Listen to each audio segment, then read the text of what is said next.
বন্ধুরা, আমি সাহেব। এখন দেখছেন ফিল্মি লাভার, আমার নতুন ইউটিউব চ্যানেল।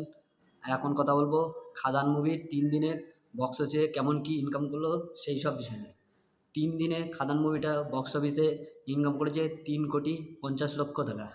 এটা সুরিন্দর ফিল্মস তার অফিসিয়াল পেজে অলরেডি পোস্ট করে দিয়েছে। এবং খাদান মুভিটি আরেকটা নতুন রেকর্ড করেছে, যেটা বাংলা সিনেমায় এখন অবধি কেউ করতে পারেনি। সেটা হলো পরপর 3 দিনে 1,00,00,000 টাকারও বেশি ইনকাম করে খাদান মুভিটা দেখেছে, যা বাংলা সিনেমায় এখন অবধি কেউ করে দেখতে পারেনি। খাদান সিনেমাটার মাধ্যমে দেব নতুন নতুন অনেক রেকর্ড তৈরি করছে, যেমন 3 দিনে 1,00,00,000 টাকারও উপরে ইনকাম।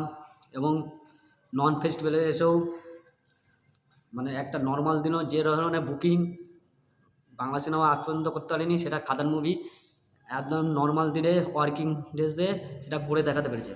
এবং সামনের দিনে আজকেও সোমবারের রিপোর্ট অনুযায়ী অ্যাডভান্স বুকিংয়ের রিপোর্ট অনেক ভালো, মানে চারিদিকে হাউসফুল এবং অলমোস্ট হাউসফুলের সংখ্যা আজকেও ভালো মেনটেন করে গেছে।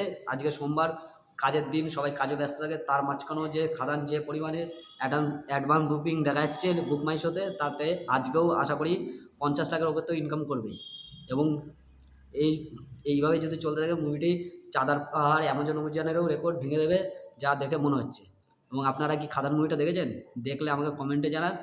এবং আমার এই ভিডিওটা ভালো লাগলে ভিডিওটা লাইক এবং শেয়ার করে দেবেন। আমার এই চ্যানেলটাকে সাবস্ক্রাইব করে দেবেন। এরকম নতুন নতুন ইনফরমেশন এবং মুভি রিলেটিভ যে কোনো ইনফরমেশন আমার এই চ্যানেলে আমি আপলোড দিতে থাকবো এবং আপনাদের শেয়ার করতে থাকবো। Thank you.